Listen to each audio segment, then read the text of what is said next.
Boa noite a todos. Vamos iniciar a audiência pública da Comissão de Economia e Finanças, com a finalidade de debater a prestação de contas referente ao primeiro quadrimestre de 2024, em conformidade com a Lei Complementar número 101, de 4 de maio de 2000, solicitada pela Secretaria de Finanças do município de Osasco, conforme ofício número 20.24.03.24.5211 de 2024, de 10 de maio de 2024. Eu agradeço à nobre vereadora Juliana Gomes Curvelo, que está secretariando os trabalhos. Informo que esta audiência está sendo transmitida ao vivo pela TV Câmara Osasco, canais digitais 7 da NET, 3 da Megabyte Telecom, antiga Cabonet, e pelo site www.osasco.sp.leg.br e também estará disponível no YouTube.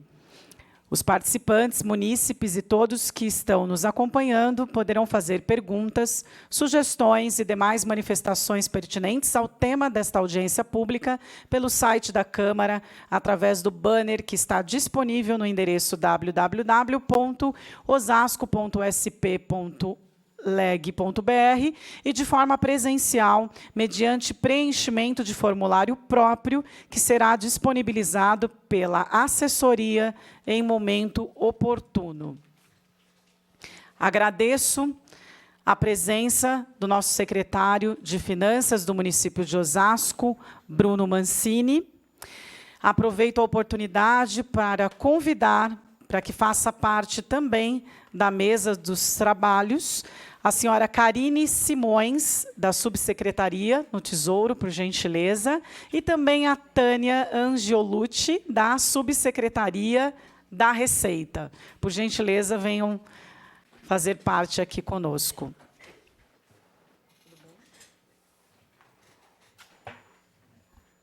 Comunico a presença do nosso vereador e presidente desta casa, Carmônio Bastos. Obrigada pela presença. A gente sabe o quanto a agenda de Vossa Excelência é bastante ocupada, mas a tua presença ilustre aqui é importante devido à importância também desse tema. Eu solicito à senhora secretária que anuncie a presença dos demais participantes desta audiência pública. Boa noite a todas, todos e todes. Estão presentes nessa audiência pública Anderson dos Santos, da imprensa, Edilson Rodrigues, Victor Hugo Neres Nunes, videomaker, representando o Pedro Barroso, Pedro Henrique Barroso e outros 21 funcionários da Secretaria de Finanças. Vou falar o primeiro nome. Diego, Ricardo, Rafael, Rodrigo, Deise, Daniela, Fernando, Luciane, Bianca, Elaine, Alexandro, Gabriel, Cláudio, Danilo, Clóvis, Bárbara, Ana Carolina, Poliana, Sérgio, Felipe e Lucas.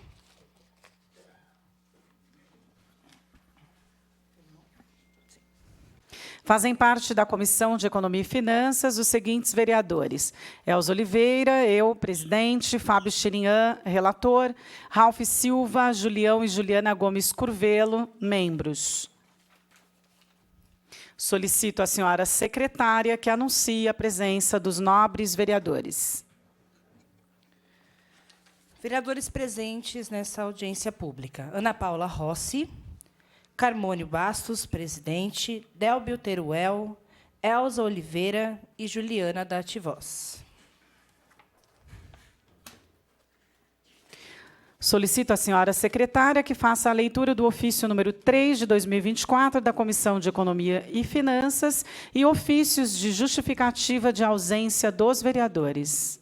Ofício número 3 de 2024, Osasco, 20 de maio de 2024. Ao excelentíssimo senhor Carmônio Gonçalves Bastos, presidente da Câmara Municipal de Osasco. Assunto: audiência pública. Excelentíssimo senhor presidente, informo Vossa Excelência que esta comissão deliberou sobre a realização de audiência pública com a finalidade de debater o tema: prestação de contas do primeiro quadrimestre de 2024, a ser realizada no dia 27 de maio de 2024, às 18 horas. Desta forma, solicito a Vossa Excelência a autorização para que referida audiência seja realizada no plenário da Câmara Municipal de Osasco, assim como sejam disponibilizados os serviços necessários para a realização do evento.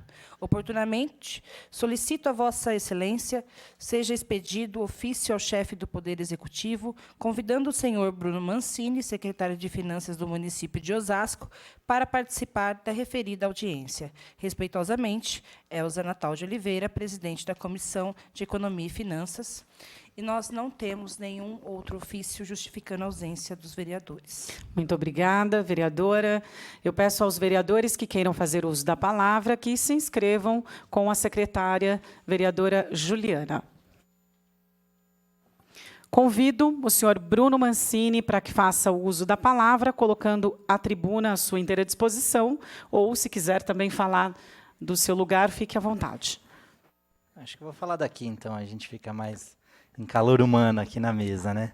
Boa noite a todas, todos. Eu fico sempre muito emocionado de estar aqui. Sabe aquele friozinho na barriga, como se fosse a primeira vez? Eu sinto isso todas as vezes, porque, como aqui é a Casa do Povo, parece que a gente vem aqui pela primeira vez, cada vez que a gente vem aqui, sempre muito bem recebido. Não só eu, mas como todo o nosso time que está aqui hoje presente, fizeram questão de estar aqui presente nessa noite de frio, para a gente olhar para os números da cidade, né, apresentá-los, prestar contas deles, mas celebrar. Né? Acho que não só esses números que são muito positivos, mas de celebrar o que a democracia proporciona. Né? Eu estou aqui, pedi, né, que a Karine e a Tânia fizessem parte da mesa.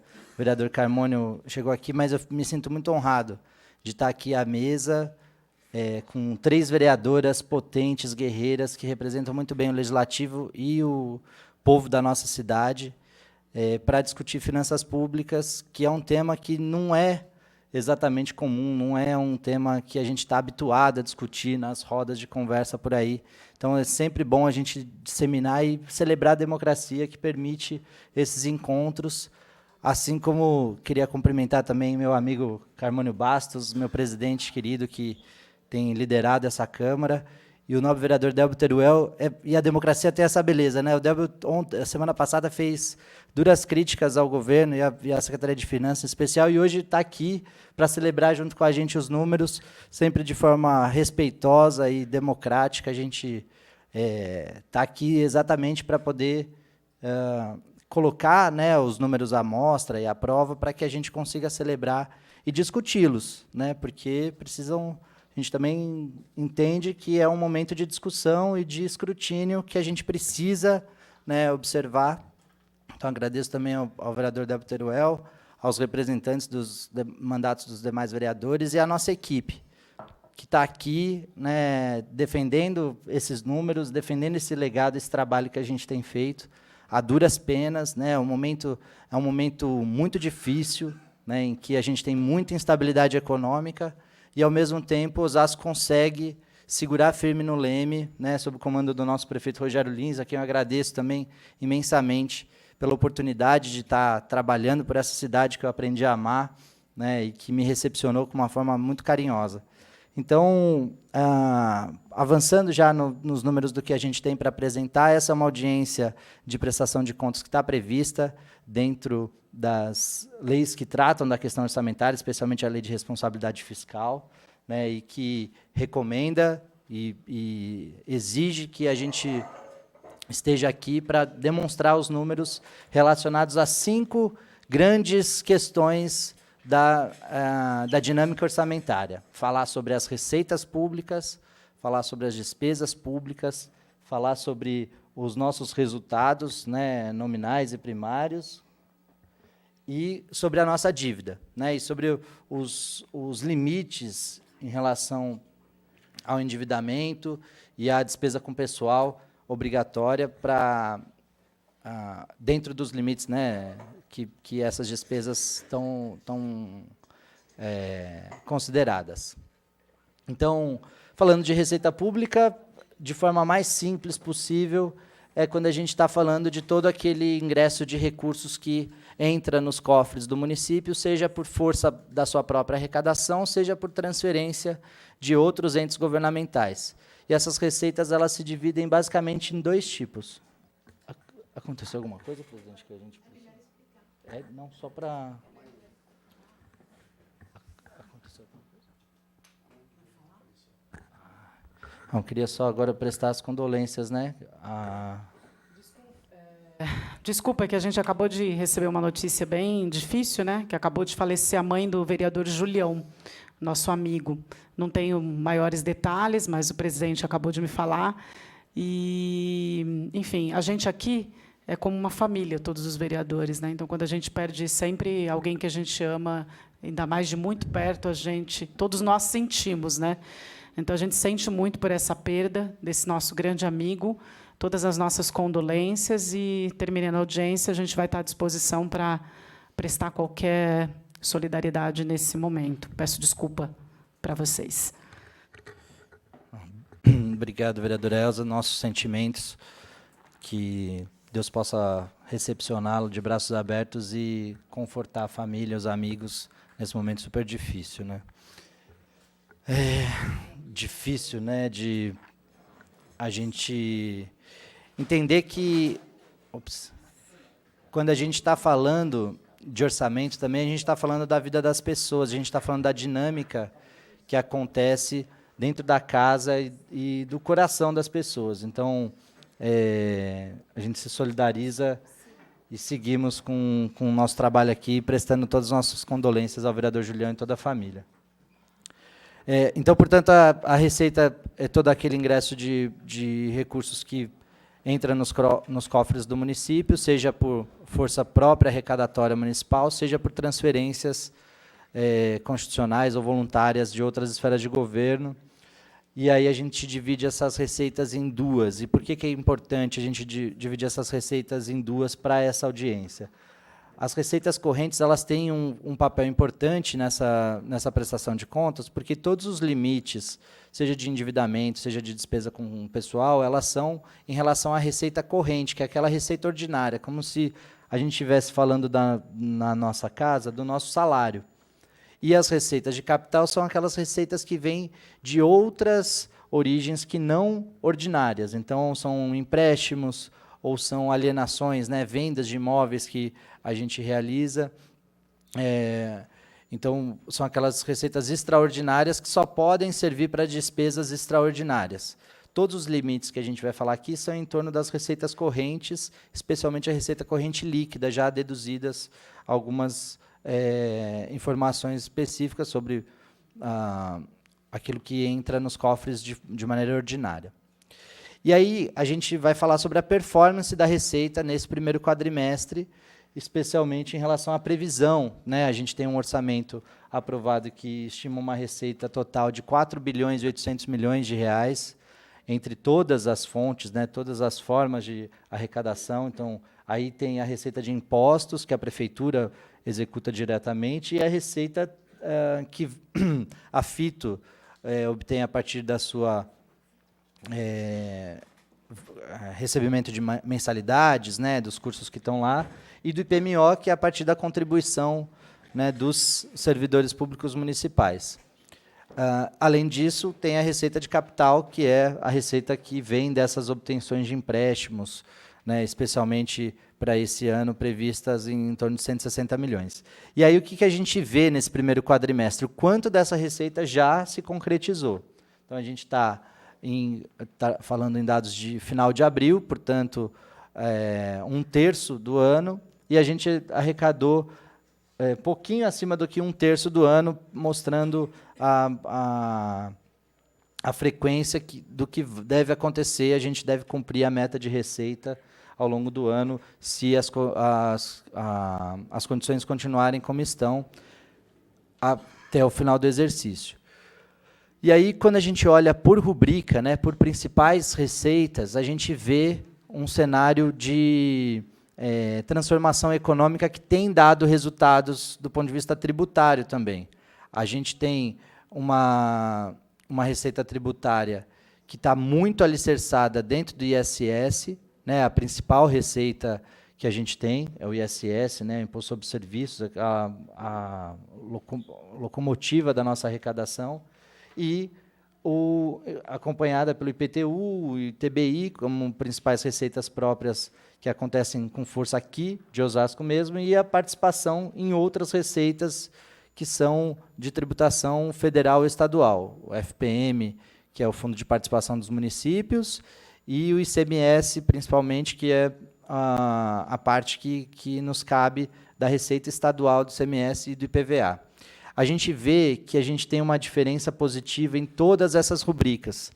Todas as receitas, todas as grandes curvas de receita estão respondendo positivamente e acima do crescimento da inflação e do que o país tem crescido nesse último ano. Então, tem demonstrado que Osasco tem uma força maior de arrecadação do que tem o país e o estado de São Paulo, que é o estado mais rico da nação. Então, um motivo de muito orgulho para a gente estar acompanhando essa elevação da receita acima do que cresce a inflação e o PIB do país como um todo. Quando a gente vai olhar para as despesas, fica mais fácil de materializar, né? A gente tem mais familiaridade com a despesa, que é toda aquela saída de recursos dos cofres municipais, especialmente classificada também pela Lei 4.320, de 1964, em despesa corrente e despesa de capital. A despesa corrente, mais uma vez, é aquela despesa ordinária, aquela despesa do dia a dia, né? A folha de pagamento, as contas de energia elétrica, combustíveis para os veículos, programas sociais que a gente mantém na cidade, tudo isso trata-se de despesa corrente. E a despesa de capital é aquela que ela muda a configuração patrimonial, ou seja, é um investimento que melhora um espaço público ou que cria um novo espaço público ou faz a redução da dívida, por exemplo. Quando a gente amortiza a dívida, a gente está fazendo uma despesa de capital.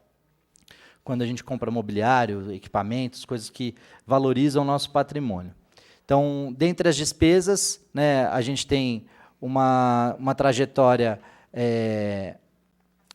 de distribuição dessas despesas entre o que está previsto e o que está liquidado até agora, num ritmo um pouco menor do que o da Receita. Isso demonstra a saúde fiscal do município, né? A gente gasta num ritmo um pouco menor do que a gente arrecada para poder ter, de fato, condição de pagar e arcar com todas as responsabilidades e as despesas.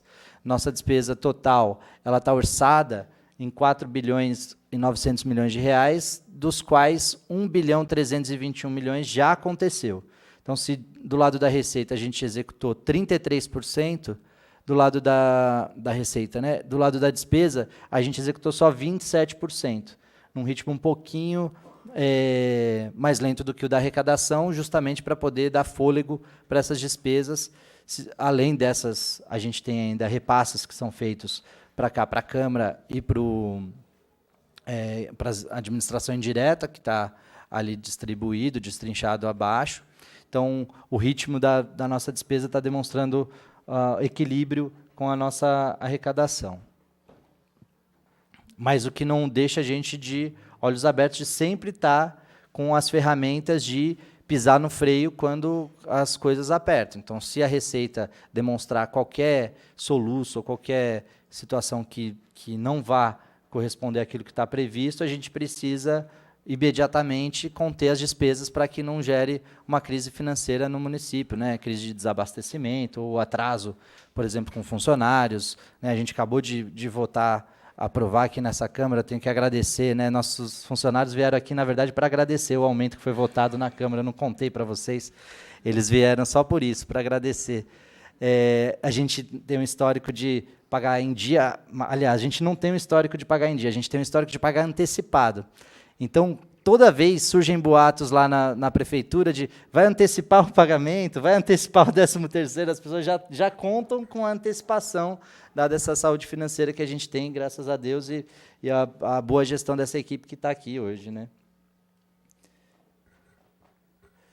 Então, em relação à nossa receita, a gente tem dados positivos, com exceção da despesa empenhada, né? A despesa ela é empenhada majoritariamente no primeiro quadrimestre para poder dar conta de contratos e todos os empenhos globais que são feitos até o final do ano. Mas quando a gente olha pela despesa liquidada e paga, a gente vê o resultado orçamentário positivo de 24,3%, até de 35%, quando a gente está falando da despesa paga.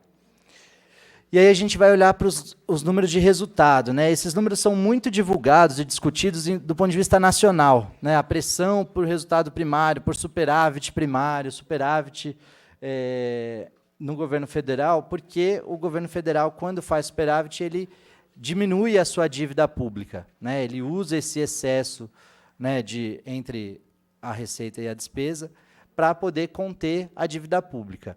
Essa pressão não existe nos municípios. O município não é banco, ou não é que nem a União que precisa fazer superávit. O superávit ele tem que ser só saudável para que a despesa não ultrapasse a receita pública a ponto de gerar esse tipo de colapso. Então, quando a gente está falando de receita primária e despesa primária, a gente está falando de toda a receita orçamentária, né, excluídas algumas operações financeiras, e alienação de bens e operações de crédito. Então, a gente está falando basicamente da receita corrente, com algum ajuste, e a despesa primária é toda a despesa orçamentária, excluído tudo aquilo que a gente paga para o serviço da dívida, né? Justamente respeitando essa lógica que a própria União traz de fazer superávit primário para poder conter a dívida pública.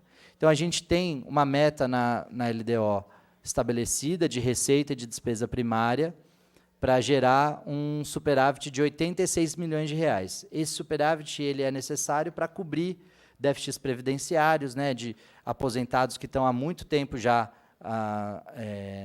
na inativa e que precisam de recomposição, já uma vez que as suas contribuições não são suficientes para onerar e pagar todas as aposentadorias e pensões. Então, a gente precisa fazer esse superávit para poder injetar recursos lá no fundo de previdência.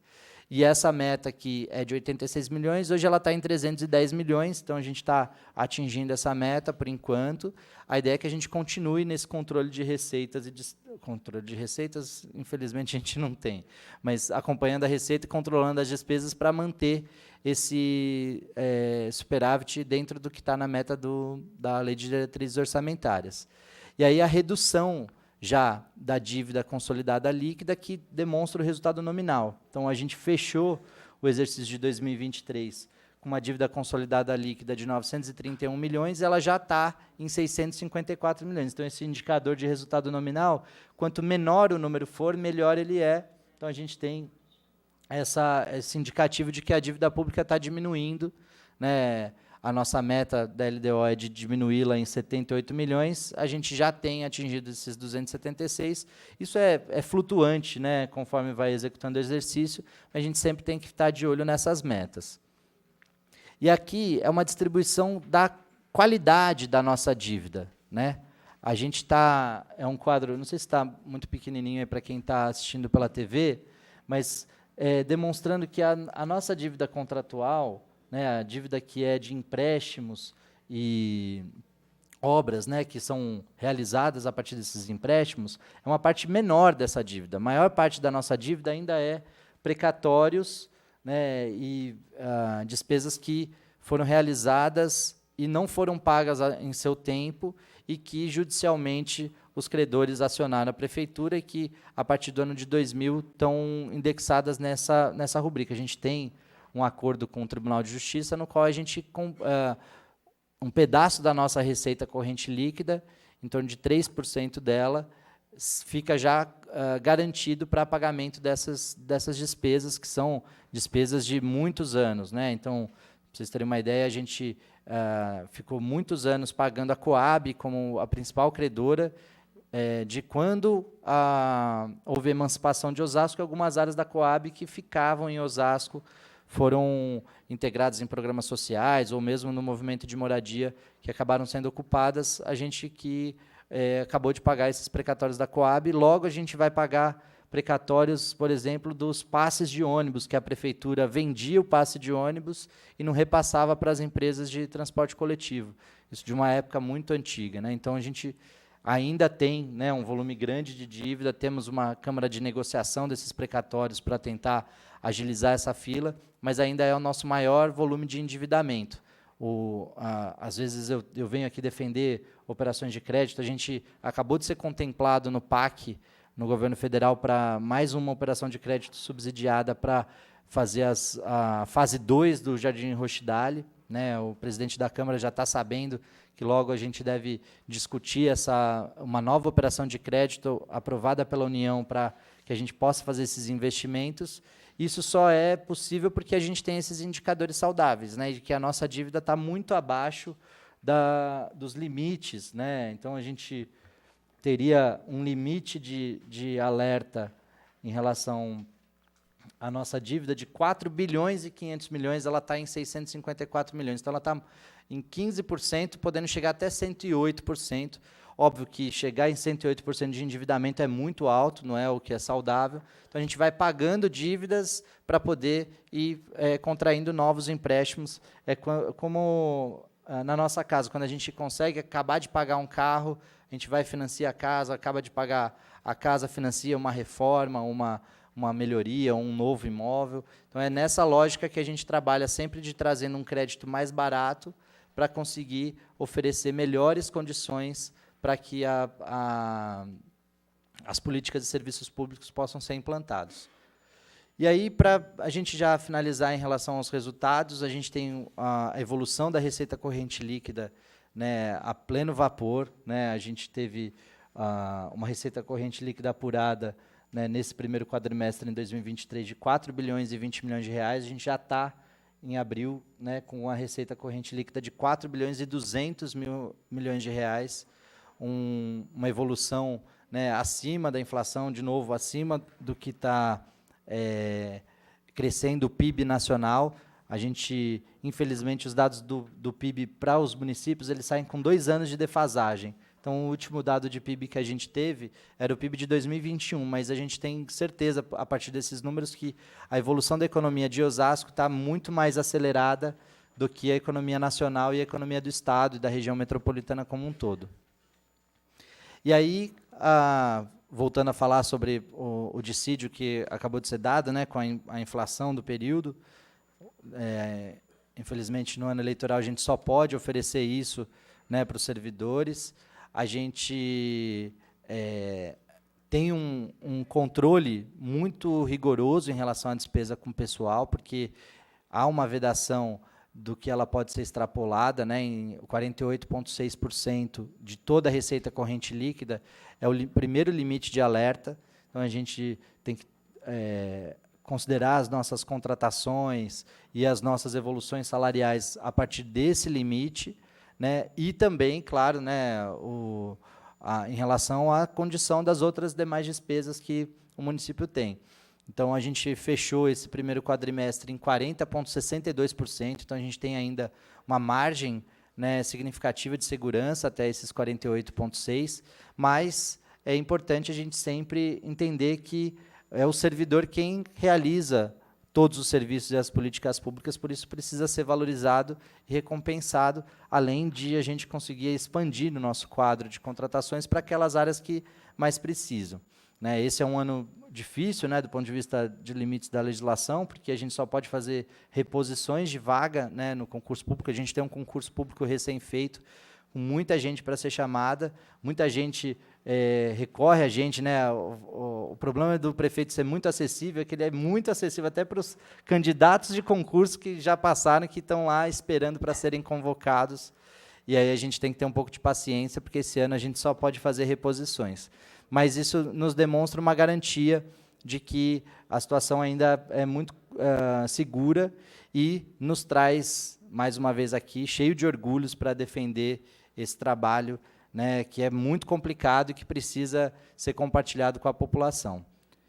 Essa é a curva, né, de como tem se acompanhado. Então, a gente está evoluindo dentro de uma margem de segurança na despesa com pessoal em relação à receita corrente líquida, muito abaixo ainda da margem ali, o pontilhado são os limites, ali o verdinho é como tem se comportado as nossas despesas com pessoal. Esses eram os números. Eu gostaria de agradecer imensamente a oportunidade de estar aqui para apresentá-los e defendê-los junto com essa equipe maravilhosa, que não vou dizer que facilita o trabalho, porque o trabalho é difícil, mas torna o trabalho muito mais saboroso e gostoso, porque a gente tem um lema, né? A Karine e a Tânia aqui estão representando essas bravas guerreiras e guerreiros, que qualquer batalha, quando a gente batalha junto, fica um pouquinho mais leve. Então, eu queria, em nome de toda essa equipe, agradecer demais essa oportunidade e a possibilidade de estar aqui mais uma vez. Muito obrigado.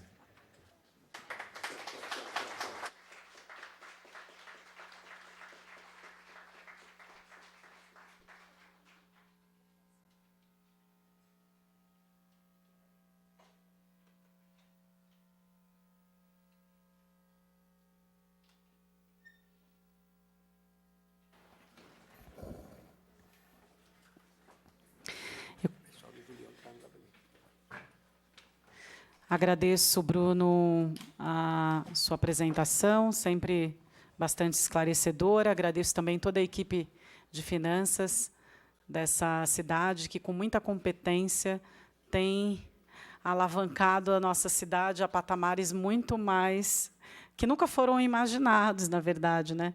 Então, graças a cada um de vocês pelo trabalho, pelo comprometimento.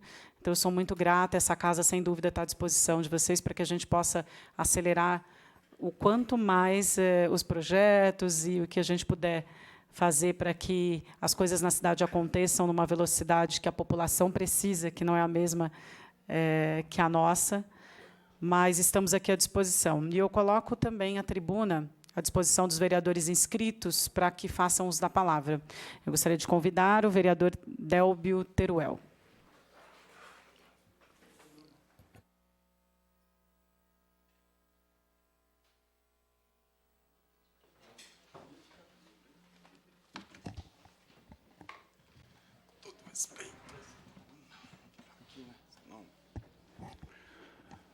Boa noite a todos.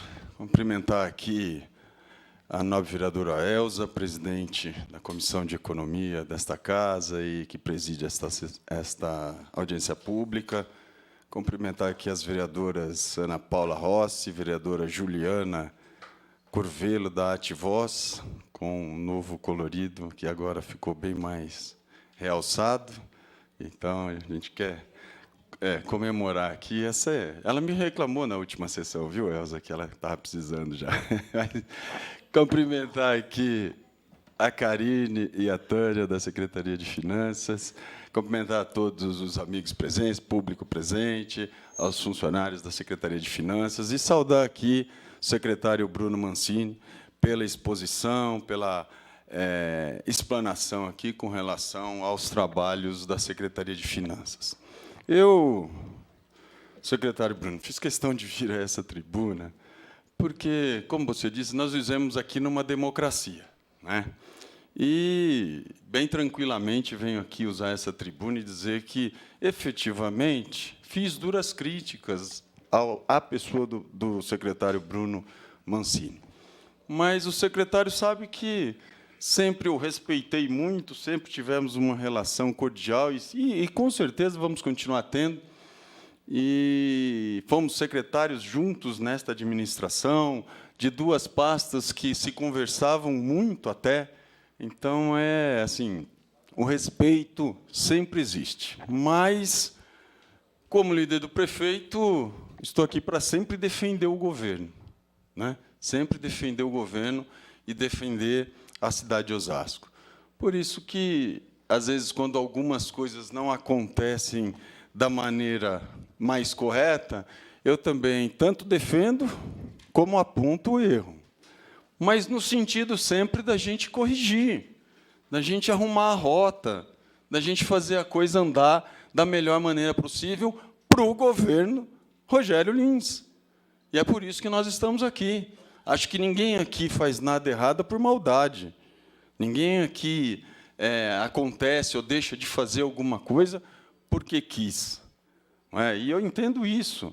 Agora, a minha posição foi bem clara, e tudo que falei aqui foi num momento não só de desabafo, de exaltação, mas no momento em que essa casa votava um projeto de lei que trouxe muita preocupação para todos os senhores vereadores, todos. Muitos aqui, 15 minutos antes da votação, ainda tinha dúvida. Então, é importante a gente poder tocar nesse assunto com relação aí. E o projeto que eu falo aqui é com relação ao aumento dos servidores, né? Então, Bruno, dizer para você que, assim, ó, com todo respeito, tá certo? Vou continuar te tratando com respeito sempre, com a mesma gentileza que sempre fiz, e que eu acho que a gente tem que sempre preocupar com o bom andamento da administração e do governo. Nós, como eu disse aqui, o projeto chegou a essa casa depois do prazo, com um índice errado que teve que ser corrigido, voltou para essa casa, ainda assim, dúvidas com relação aos números, aos índices, e isso gerou um problema interno aqui dentro. Então, eu tenho que zelar pelas coisas do governo, mas zelo pelas coisas da Câmara também, e zelo pelos vereadores. Muitos aqui, às vezes, brincam que eu sou ultrapassado, que eu já sou de outros mandatos, que eu fui vereador na época do Antônio Agu, como diz aqui a vereadora Juliana. Mas, enfim, a gente sabe como as coisas acontecem. A gente tem informação, a gente acompanha de perto. Então, eu entendo que houve aí um descuido com relação a esse projeto muito grande, e que a gente não pode mais permitir que isso aconteça. Não dá para colocar em risco o mandato do prefeito, não dá para colocar em risco a votação dos vereadores, enfim. Então, é um momento que a gente precisa efetivamente falar e cobrar os responsáveis por isso. E eu cobrei, naquele momento, o secretário de Finanças. Tá certo, Bruno? Então, venho aqui de forma muito respeitosa, de forma muito humilde. Aqui ninguém é melhor que ninguém. Mas a gente precisa, às vezes, dar um sacode para as coisas tentarem se encaixar. Então, eu, claro, venho aqui me acompanhar. E Bruno, assim, falei disso, mas sei que tem muitas coisas boas que foram feitas na secretaria. Se eu começar a dizer aqui, por exemplo, desconto extraordinário do IPTU. Uma coisa maravilhosa que foi implantada. Tá certo? A remissão dos débitos, perdão da dívida de quem tinha 20 mil até 2007. Parabéns, um belo trabalho. E a gente elogiou isso aqui muitas vezes. Tá certo? As regras para a isenção do IPTU de 150 metros para 250 metros, importantíssimo. Parabéns. E várias vezes vim aqui, defendi, parabenizei. Agora, não dá para a gente correr risco num projeto em que havia uma expectativa tão grande no funcionalismo público e que nós aqui tomamos todo tipo de pressão. A vereadora Juliana gravou um vídeo, porque estava se sentindo, como vamos dizer, constrangida de ver tantos funcionários dizendo que a Câmara Municipal estava segurando a reposição salarial dos funcionários. E quando isso não era verdade. Nós estávamos todos aqui muito preocupados em fazer a coisa dar certo e da maneira certa. Então, dessa forma que a gente conduz aqui na Câmara Municipal, dessa forma que a gente trabalha, sempre pensando no melhor do governo do prefeito Rogério Lins e da nossa cidade. Então, Bruno, volto a dizer, fiz as críticas, sei o que falei, o que fiz, e digo para você, com todo respeito, espero que, num próximo evento como um projeto como esse, a gente não corra mais, não passe mais por esse tipo de problema. Eu não vou entrar nos detalhes, nem nenhum outro detalhe, porque, assim, a gente está aqui para ajudar a corrigir o governo, não para atacar o governo. Tá certo? Então, Quem sabe, nas próximas, tudo chega aqui com antecedência, chega aqui no prazo certo, com planejamento, com os números corretos, para que a gente não tenha mais problema. Né? No final do ano, aconteceu algumas outras coisas também, dados errados, enfim. Mas eu acho que a gente pode corrigir isso tudo. Né? Acho que esse desabafo, essa fala minha, vai ser importante, sim. De uma forma ou de outra, vai ser importante. E ninguém está aqui querendo cabeça de ninguém está aqui querendo perseguir ninguém. Jamais, nunca fiz isso. E não preciso, até porque estou aqui porque gosto, estou aqui porque trabalho no que gosto. E sempre fiz isso de forma independente. Então, quero só deixar essas minhas palavras, Bruno, e dizer que fico feliz em ver que a nossa arrecadação vem crescendo. Né? Podia ver ali pelo slide, acho que foi o 5º slide e tal, que falou da evolução da arrecadação do ano passado para cá. É importante a gente ver isso, né? Porque muita gente, às vezes, está aí e fala que está caindo a arrecadação, não é? Então, é importante mostrar que a arrecadação do governo Rogério Lins vem crescendo, né? Vem crescendo mês a mês. Se comparar com o ano passado, são mais de 10% em alguns itens, em outros eu vi aqui 27%, enfim. Então, é importante a gente mostrar isso. Né? Importante a gente mostrar tudo o que vem acontecendo. Então, isso proporciona o quê?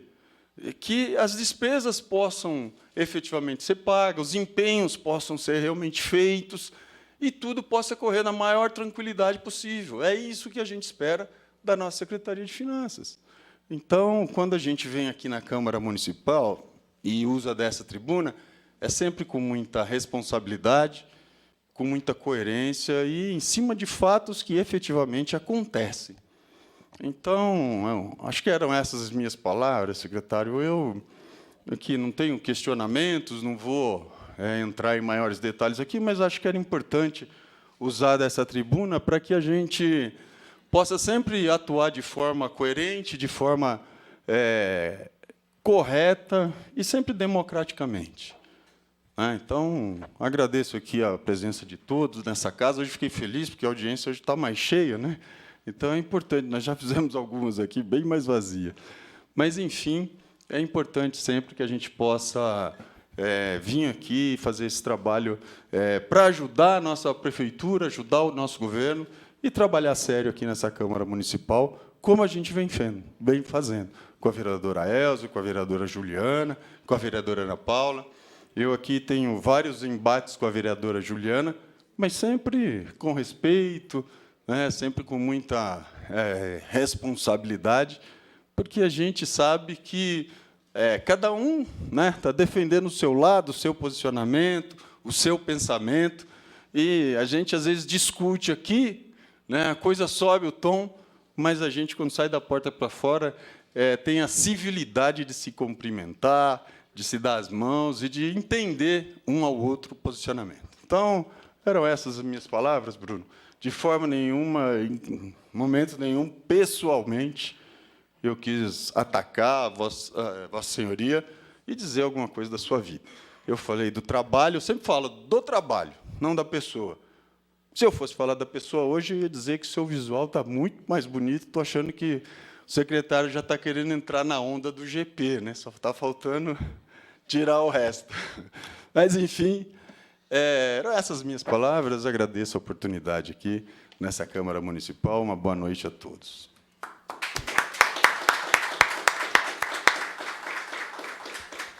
Muito obrigada, vereador Délbio Teruel. Vereador Bruno, gostaria de falar?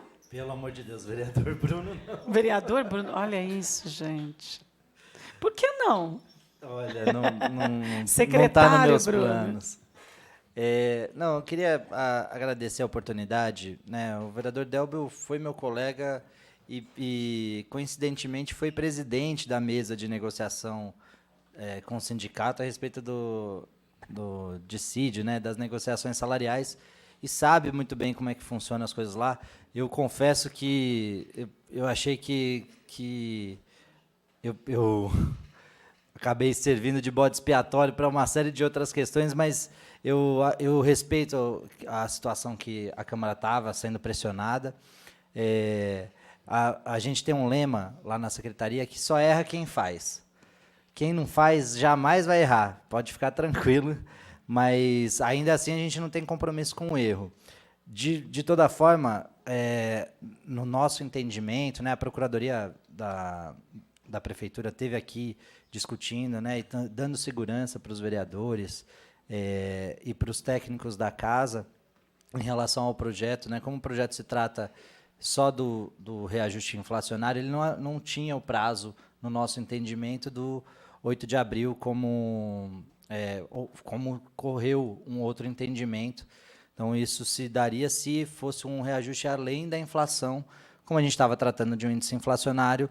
E aí houve um parecer, né, daqui da Câmara, entendendo que o índice inflacionário que a gente apresentava, de 4,62, que era correspondente à inflação de 2023, né, a última inflação apurada no ano fechado, não poderia ser aplicado depois de 8 de abril. Por isso, respeitosamente, para não gerar nenhum tipo de constrangimento, a gente mudou o índice para 4,5 nesse substitutivo. Graças a Deus deu tudo certo, acho que isso é o que mais importa. A gente está aqui sempre disposto a receber todas as críticas e as questões que surgirem, né? O Legislativo está aqui para fiscalizar e controlar os atos do Poder Executivo. Então, tenho muito respeito pelo vereador Delbo, está tudo em paz. Eu só lamento, vereador, não vou pegar o meu boné e ir embora, vou pegar o meu boné e vou ficar aqui junto com vocês, discutindo aqui a nossa prestação de contas. Esse é um boné especial, vou dar para o vereador esse boné aqui para ele, para simbolizar que está tudo bem entre a gente. Então, muito obrigado, vereador, estamos juntos, viu? Obrigada, secretário. Convido agora a vereadora Juliana Dativoz para que faça uso da palavra.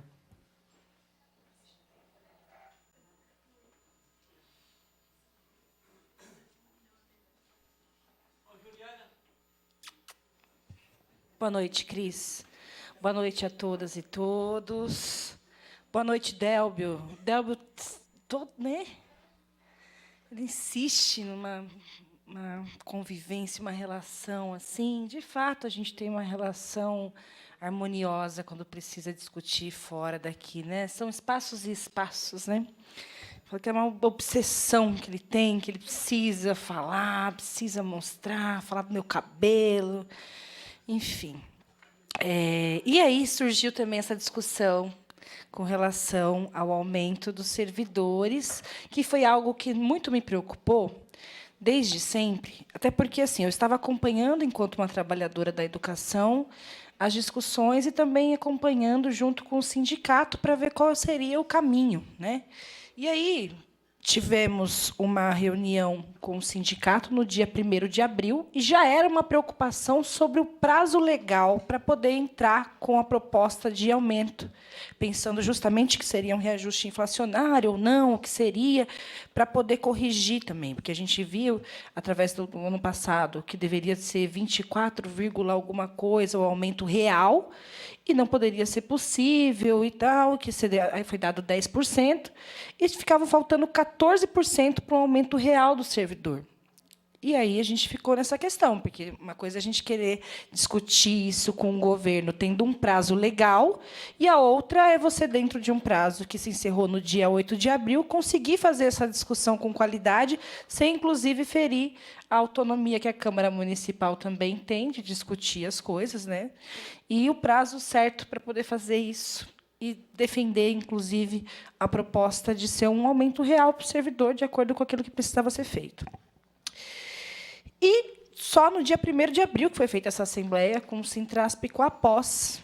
E na própria assembleia, depois até foi publicado nas redes sociais da POS e do Sintrasp, uma nota falando assim, proposta final do governo. Por isso também veio uma situação com relação aos 4,62% e aos 4,5%. Após reunião, agora há pouco, 15h03, de 3 de abril de 2024, entre o Sintrasp, a POS e governo, apresentamos a proposta final, 4,62% de reajuste linear, inflação do período de 2023. Aí vale a alimentação, sobe de 800 para 870, e para quem, enfim, outras informações, né? Então, essa era uma informação que já estava circulando há muito tempo, e aí, quando, né, trouxeram para cá, falando, foi um erro da secretaria. Eu falei, não, peraí, está respondendo aqui que é o governo, né? Não estava falando só da secretaria, estava falando do governo como um todo, e esquecendo também de falar da questão do prazo para isso. E é uma coisa que eu queria discutir contigo, que é justamente por que a gente não conseguiu fazer essa discussão antes, para tentar, pelo menos, garantir que fosse válida a discussão com os professores, com todo, né, na verdade, com os servidores, de modo geral, em tempo hábil, né, para que também fosse garantida, inclusive, essa mesa de discussão ela fosse válida. Porque você fazer uma discussão no dia 1º de abril, ela perde até a validade, já que o prazo era 8. Né? Enfim, essa é a questão do aumento dos servidores. Aí tem uma pergunta que eu acho que vai determinar um pouco todas as minhas outras questões. Primeiro, quem executa toda a ação de recurso para destinação de pagamento, de RH e etc., é a Secretaria de Finanças, de qualquer secretaria? Porque, se for, eu quero tirar algumas dúvidas com relação a, por exemplo, a FITO. Pode tirar as dúvidas. Né? Para poder ir tirando as dúvidas ponto a ponto.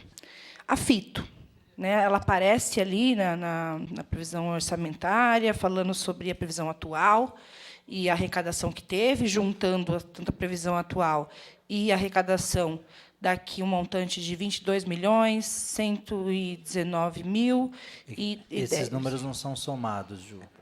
São ali separados. Na primeira coluna é a previsão para o ano todo. E essa arrecadação... E essa é a arrecadação até o quadrimestre. Ah, tá. O quanto aconteceu até o quadrimestre. Tá. Então, tá, não é somado. Mas, enfim, com essa arrecadação. Não foi pago o 13º das professoras da FITO. Não foi pago. Esse recurso ele tem que sair da onde para ser pago? Por que elas não foram pagas? Né? Eu sei que autarquias, servidores públicos, de modo geral, tanto conveniados ou não, e também aqui na Câmara Municipal, quando tem um pagamento de tem que ter de todo mundo. E da FITO elas não receberam ainda o 13º. Por que elas não receberam? Da onde sai esse recurso? E a responsabilidade é de quem? São essas as perguntas. Bom, quero saber qual é o valor previsto para 2024 com relação à educação. Por quê? Foi feito um concurso para poder preencher cargos que estão em vacância na educação e até agora não foram chamadas as professoras. E tem um monte de escola que está fazendo assim, coordenadora assume sala, e quando tem reunião não consegue, junta a sala. E são várias escolas. Eu tenho uma lista de escolas que faltam muitos professores. Tem escola que chegam a faltar 5 por período, e é uma loucura para conseguir administrar. Estão dispensando aluno que não pode fazer, ou juntando todo mundo numa sala, que é insalubre, ninguém aprende nada, porque não tem... Aí me falaram que não tem recurso previsto para chamar essas professoras para assumir a sala de aula. Eu quero saber se isso é real ou se é só mais um boato de corredor e se tem alguma coisa a ver, por que não chamam também as professoras para poder fazer esse trabalho que é essencial de funcionar. Né? A gente está vendo que está saudável as contas do município, então por que não chamou ainda essas professoras? Né? Bom, ainda na educação, tem também o atraso no pagamento para as conveniadas, que cuidam da primeira infância, da creche. Relataram, né, a gente faz parte da Comissão de Educação, mas também por ter essa proximidade com alguns trabalhadores, as pessoas nos procuram muito para poder falar sobre isso. Então, parece que não foi pago, está atrasado o pagamento com as conveniadas, e elas não conseguem pagar os funcionários. Eu quero saber se esse recurso que vai é para pagar RH ou da onde que elas precisam tirar esse recurso para pagar os funcionários para que funcione o serviço. Agora vou para a questão da saúde. né? Amanhã também tem audiência pública de prestação de contas da saúde, mas, se for o caso da Secretaria de Finanças também ordenar os outros recursos de outras secretarias, eu acho que tem tudo a ver e a gente pode ir falando sobre isso também, né? Na Secretaria de Saúde, qual que é o valor previsto e o que já foi executado com relação às terceirizadas? E aí tem dois casos, né? Um que está gritante, berrante, que é a emergência do Hospital Antônio Giglio.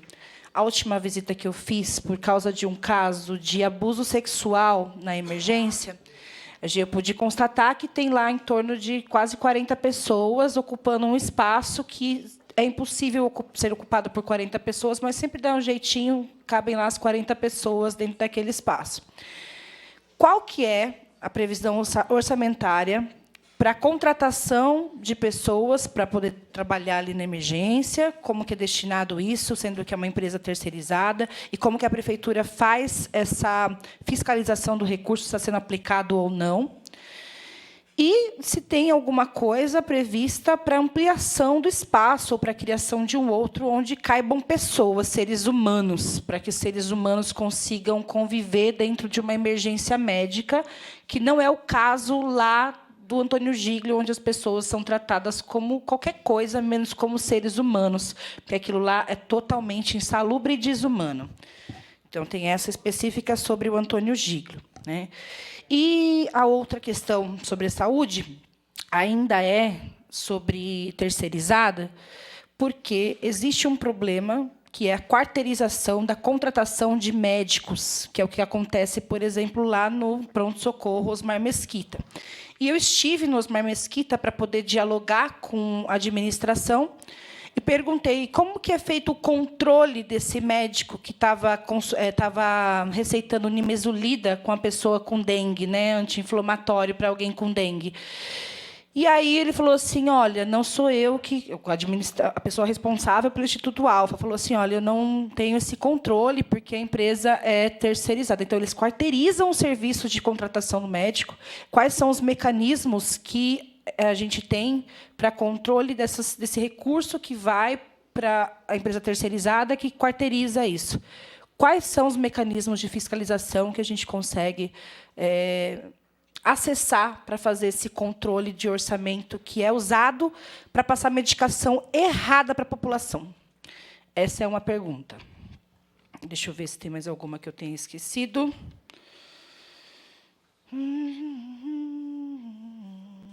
Uma boa aqui, que é a última, prometo. Como... uma boa, acho que é a melhor da noite, mentira. Professora Juliana, toda pergunta é boa. Muito obrigada. Como e quem determina a ordem dos pagamentos que chegam? Eu sei que tem uma ordem de pagamentos, né? Como e quem determina a ordem dos pagamentos que são feitos? Vou dar outro exemplo, porque a Secretaria de Cultura tinha uma pendência com diversos trabalhadores da cultura que não foram pagos em editais diversos. Eu conversei com o secretário de Cultura, ele falou assim, a Secretaria de Cultura tem uma dívida absurda. Fui conversar com o Bruno. Eu falei, que bom que vocês conversaram, né? Porque precisa, de qualquer forma, se a prefeitura tem uma dívida, se tem alguma coisa para poder pagar, quem determina? Se já fazem 2 anos que está sem pagar. Quem determina isso? A ordem do pagamento? É a Secretaria de Cultura que tem que ir lá e pegar, sei lá... Acho que não, né? Se tem uma Secretaria de Finanças, ela cuida da Secretaria de um todo. Essa é a minha cabeça. É isso que eu quero entender, para, inclusive, saber quem responsabilizar pelos atos. Então, tem muito trabalhador que agora está conseguindo receber, porque teve aí uma cutucada, que o secretário me disse que andou olhando as contas e acompanhando uma por uma para que saísse, e eu espero que esteja acontecendo mesmo, mas eu preciso saber como e quem determina a ordem dos pagamentos, para saber quem responsabilizar pelo não pagamento dos trabalhadores da cultura. E eu encerro aqui. Muito obrigada.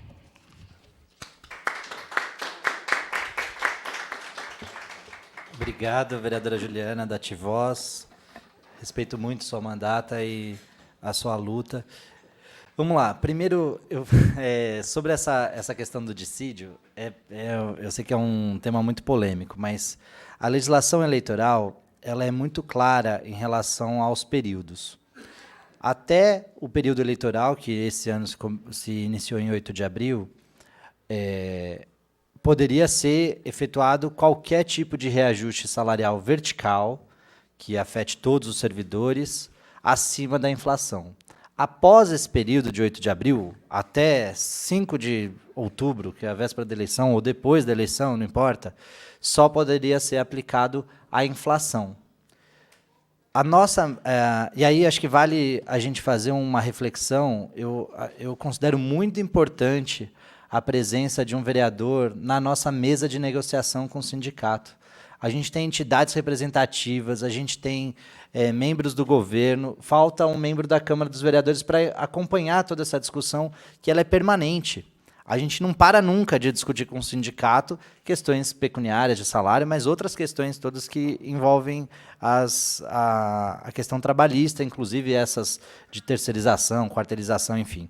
Então, é uma reflexão aqui, um convite que eu faço para que a gente tenha um membro da Câmara presente nessas discussões, ou que os vereadores sejam convidados para todas as reuniões, para que possam participar e já ir acompanhando essa discussão da reposição salarial. Ela vem desde a última, né? A reposição salarial, que ela não para nunca. Então, a todo tempo, a gente já vinha discutindo que, infelizmente, esse não era um ano que a gente conseguiria fazer grandes alterações nos vencimentos dos servidores, porque havia necessidade de realização de concursos, de reposição de muitos servidores, o que já pressiona as contas públicas para continuar mantendo essa saúde financeira, especialmente em relação à despesa com o pessoal. Portanto, a nossa discussão, o índice que a gente apresentou antes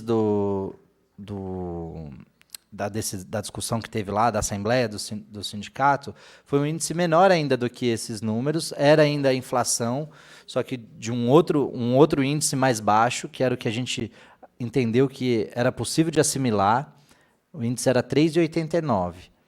E esse índice foi rejeitado pela Assembleia e foi convocada greve ou alguma manifestação, primeiro uma manifestação. Aí, no dia que haveria essa manifestação, os sindicatos se reuniram, né, e se reuniram conosco, nos quais a gente apresentou essa alternativa. Olha, o limite que a gente tem é a inflação. Então, vamos apresentar a inflação de 2023, que é a inflação oficial, para que esse possa ser o índice, e não há o que possa ser feito, porque, de fato, a gente vai entrar no período eleitoral e nem que a gente pudesse, que a gente tivesse condição fiscal para dar um aumento maior, poderia ser maior do que os 4,62 que a gente acreditava. Aí o projeto foi feito, entendendo que a nossa database é 1º de maio, né? O projeto que foi votado semana passada, ele vigora, faz valer a partir de 1º de maio. Amanhã nós estamos pagando a folha de pagamento já com esses valores, né? Dei spoiler, né? Talvez o prefeito quisesse anunciar que amanhã estaria sendo pago, mas, enfim, amanhã a gente está pagando a folha. Os servidores receberão na quarta, porque paga num dia, o banco acredita no outro. Mas a questão, então, Ju, sempre foi a interpretação do índice que foi apresentado como um índice superior à inflação. Aqui a Procuradoria da Câmara quem levantou essa questão.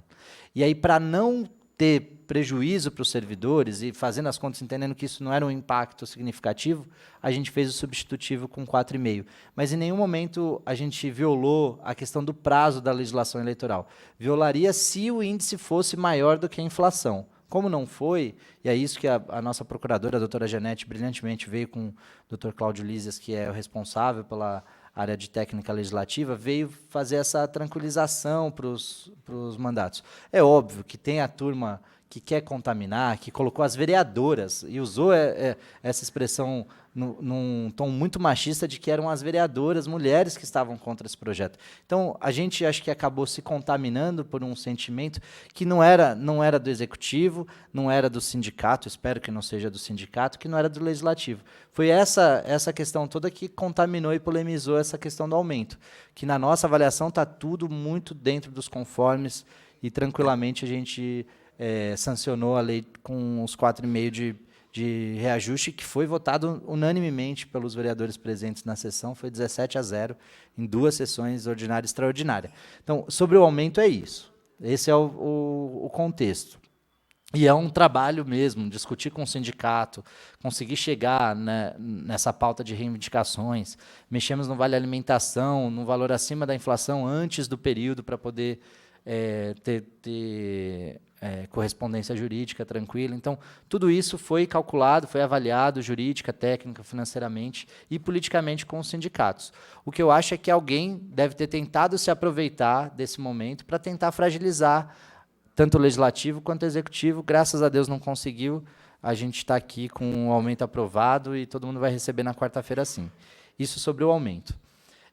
Em relação à administração financeira e orçamentária, a administração indireta ela tem autonomia em relação à sua execução orçamentária, empenhos, liquidações e pagamentos.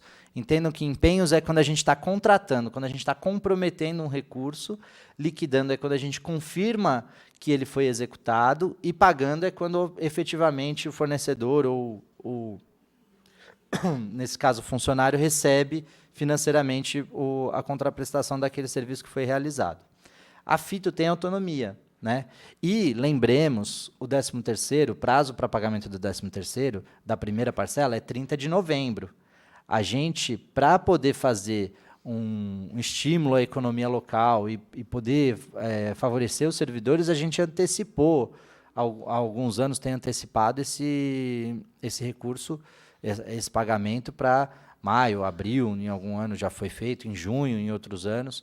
Então, isso é uma discricionariedade. A Fito não apresentou um pedido oficial para a gente enviar recursos para eles, porque a Fito é deficitária, né? Então, se a gente estiver falando de professores da Fito tradicional, vamos dizer assim, que os alunos pagam mensalidade, etc., ela recebe essas mensalidades e paga esses professores, tem esse centro de custo.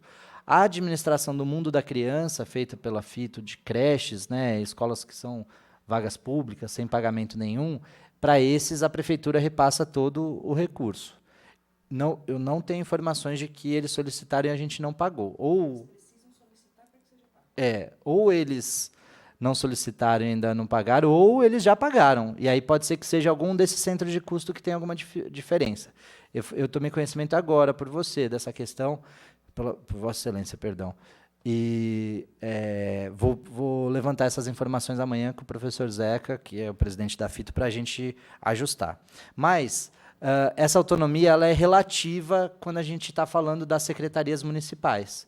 Então, por que é uma autonomia relativa? Porque elas fazem têm a sua programação orçamentária, têm autonomia em relação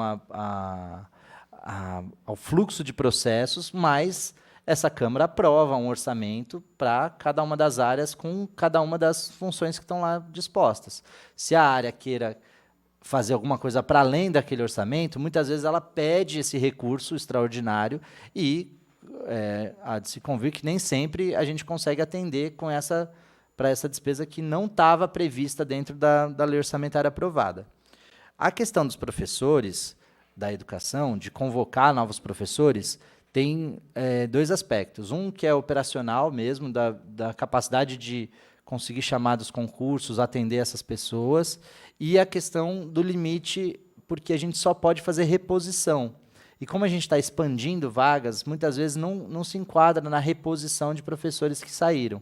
Por isso que pode ser que esteja faltando professores, mas também é um caso muito pontual, porque a gente tem aumentado, né, aumentamos carga e colocamos muitos professores na rede que nesses últimos anos.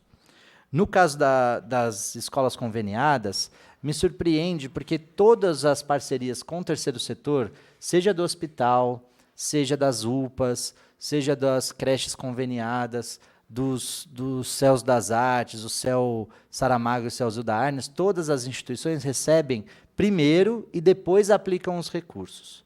O que pode acontecer, muitas vezes, uma demora na solicitação do recurso ou algum problema em relação a uma documentação da prestação de contas, que elas podem ficar sem cobertura, né, de recursos para uma despesa. Mas todas as parcerias estão absolutamente em dia, né?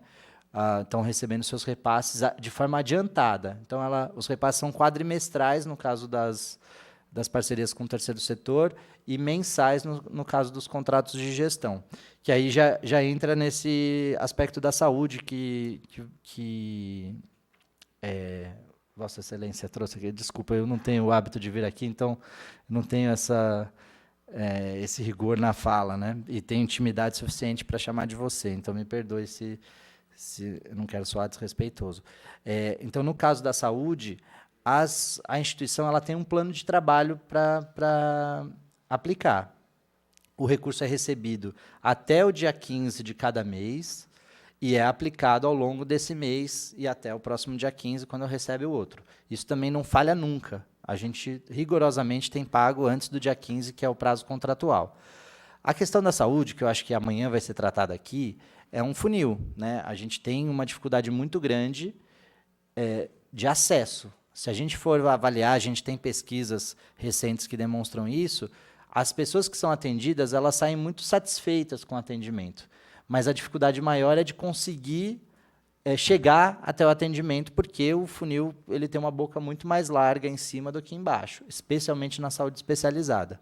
No caso da emergência do Antônio Giglio, a gente tem uma aposta, né, uma crença muito grande que com a abertura do Hospital da Criança, com 40 leitos que são para, ou até mais, né, 40 leitos regulares, mais os leitos de UTI e os leitos transitórios de urgência e emergência, possam aliviar um pouco da pressão, especialmente da pediatria do Antônio Giglio, e que a gente possa reorganizar o Antônio Giglio para ter um atendimento com maior escala, especialmente na urgência e emergência. Mas isso ainda depende de muitos estudos e de como a organização da nossa saúde, do SUS está colocada. O que a gente sofre muito é que os serviços de saúde acontecem eminentemente nos municípios, mas a arrecadação do sistema de saúde ela não está nos municípios.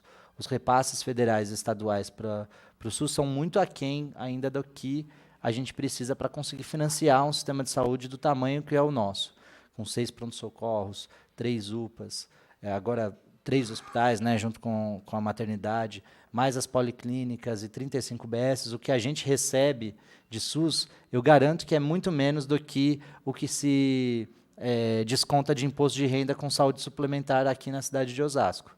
Então, a gente precisa fazer essa discussão de financiamento da saúde pública para que ela possa ter a qualidade que precisa para atender o acesso todo que a gente tem que chegar.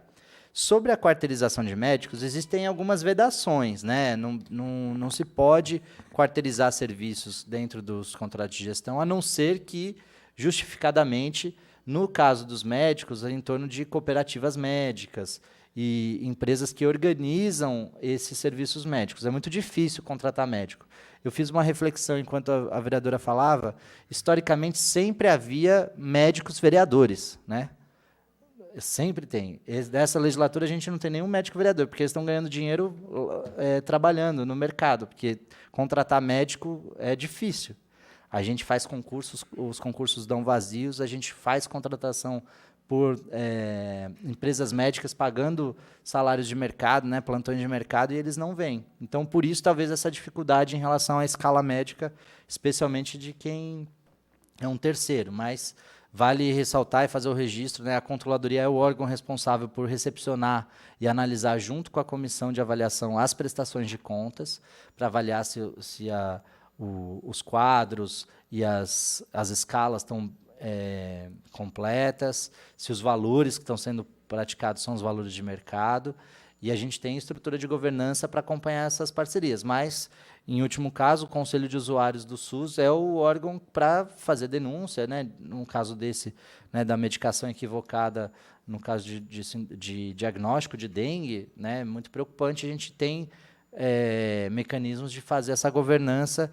Eu entendo que erros, acabei de falar de só erra quem faz, né? Um erro médico precisa ser muito mais bem evitado do que qualquer outro erro administrativo, formal, né? Mas tem os instrumentos de governança para isso. Agora, sobre a ordem de pagamentos, é muito importante dizer isso, que as pessoas acham, não sei se elas acham isso, mas elas fingem que acham ou falam que, como se a Secretaria de Finanças tivesse um cofre lá cheio de dinheiro e quem chega lá, que é nosso amigo, a gente vai lá e paga primeiro. Não funciona assim, né? Todas as transações são eletrônicas, em primeiro de tudo, não tem nenhum real lá dentro da Secretaria de Finanças, mas os processos seguem uma ordem cronológica. Então, se você me perguntar quem determina quem vai receber primeiro, eu digo que é o Sol, porque a gente está girando em torno do Sol e o tempo é medido a partir disso. O fluxo de pagamentos ele é rigorosamente em relação à data de entrada de liquidação. O que acontece na cultura, e aí, de novo, vamos ser vítima do só erra quem faz, né? É que a gente inovou, dando liberdade para os artistas da cidade poderem serem contratados a partir do edital de credenciamento. Isso é uma valorização e uma inovação incrível, que a gente exporta esse modelo, inclusive, para outras cidades, que respeitam muito a forma como a gente tem tratado os artistas na cidade. O que acontece, e com todo respeito à classe artística, é que eles não são a classe mais organizada do Brasil. Então, já houve casos de, eu não sei se foi Lei Paulo Gustavo ou Lei Aldir Blanc, de edital de fomento, de uma pessoa tentar receber por outra 2 vezes. Pai e filha, né, que apresentaram projetos, já tinha sido pago, e a filha estava lá reivindicando que fosse pago novamente, e aí a gente teve que ir lá demonstrar. Eu nem sei se foi oferecida a denúncia, porque era um caso assim, muito esquisito para a gente encerrar o assunto prematuramente. Mas o que acontece muito é isso. Às vezes faltam alguns documentos e alguns artistas não entram nos lotes de liquidação que a Secretaria manda.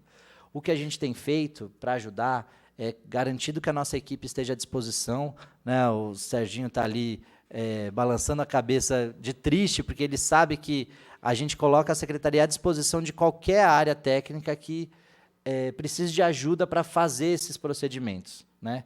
E isso acontece com todos, não só com a cultura, né? Acontece com a Procuradoria. A Procuradoria tem requisições de pequeno valor que tem que cadastrar a pessoa, e aí a gente descobre isso na hora que tem que pagar, que a pessoa não está cadastrada. Aí a gente vai lá, ajuda a Procuradoria, ajuda a cultura, ajuda o esporte, ajuda todas as áreas, a gente está sempre à disposição para conseguir organizar isso. O que eu posso garantir é que não foi falta de recurso nem priorização nos pagamentos. Provavelmente é uma questão processual que a gente pode resolver. Tá bom? Desculpa, eu me alonguei nas respostas. Obrigado pelo carinho nas perguntas, Juliana.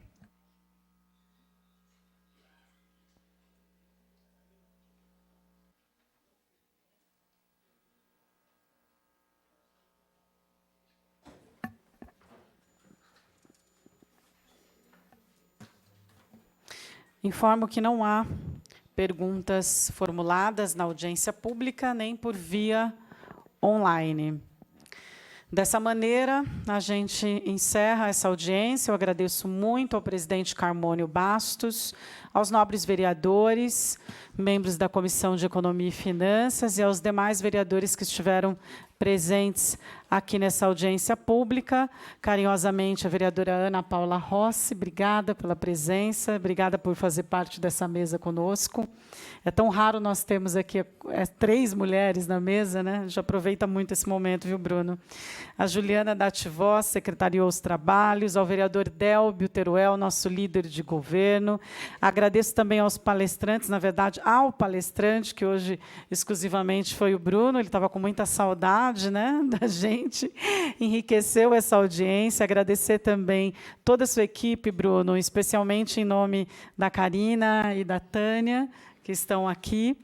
E agradecer também os munícipes que, por meio da TV Câmara e das redes sociais, prestigiaram a nossa audiência. E, por fim, a todos os servidores da Câmara que se envolveram aqui nessa organização e que sempre estão aqui nos apoiando. Eu declaro encerrada a audiência pública, desejando uma boa noite a todos vocês.